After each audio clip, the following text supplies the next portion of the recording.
Bajiquan.Online. Learn Bajiquan systematically. There's an old parable from ancient India about a group of blind men encountering an elephant for the first time. Each touches a different part. One, the trunk, another, the leg, another, the ear.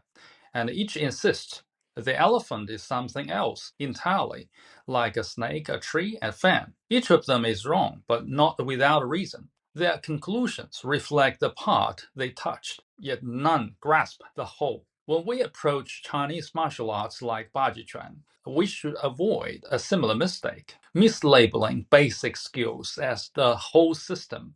Are these Bajiquan or Pigua? Actually, they are simply foundational skills shared across many styles. The purpose is one, achieving the flexibility and natural power essential in Chinese martial arts. Now I show you a couple more clips. At first glance, you might think this is Bajiquan training. It looks like it, right?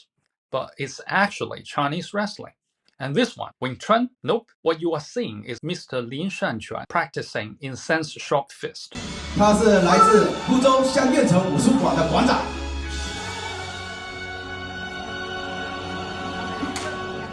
香苑城细，明末清初。 By the way, if you search for Incense Shop Fist or Incense Shop Boxing in English, you'll likely land on some top-ranking pages with completely inaccurate information. I've checked them myself. It seems the English or non-Chinese online resources regarding most of Chinese martial arts, including Bajiquan, contain lots of misleading, if not completely wrong information. And this information has misled so many people. To help you get a clearer picture, I found 2 YouTube videos that present the correct material on Incense Shop Fist. They're in Chinese, but both come with English subtitles, so you can follow along easily. I put the links in the description. Okay, now back to the shared Chinese martial arts basics. These are the essential building blocks. Here I have a book specifically written for basics training.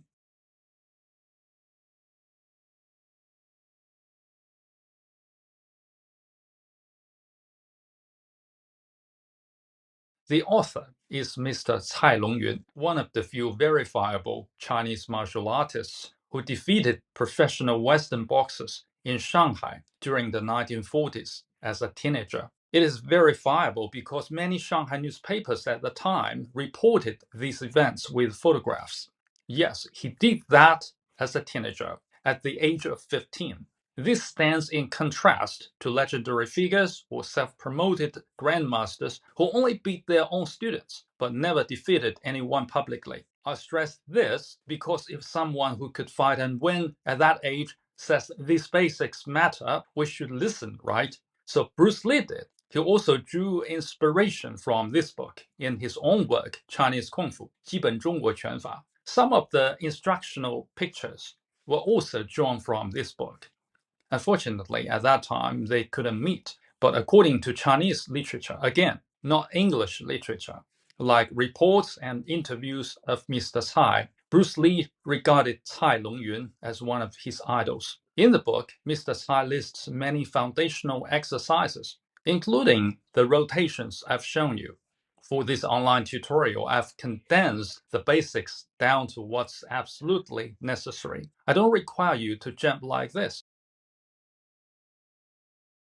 but it's best if you can. It's a myth that people learning Bajiquan don't need such things. That's absolutely wrong. For kids aged 4 to 5 starting Chinese martial arts, all basics training is required. Just as pianists practice scales or calligraphers rehearse brush strokes, martial artists across disciplines refine these basics to build power, precision, and control. Besides, it improves your overall health immensely. There are martial artists who walk like young men in their 80s, and there are martial artists who need a staff to walk in their 70s. Who is the one you wish to be? The difference lies in the basics. So it's your choice. Do the basics daily for a lifetime, save your health and wealth for happier old age. It's up to you. Thanks to everyone for watching today's video.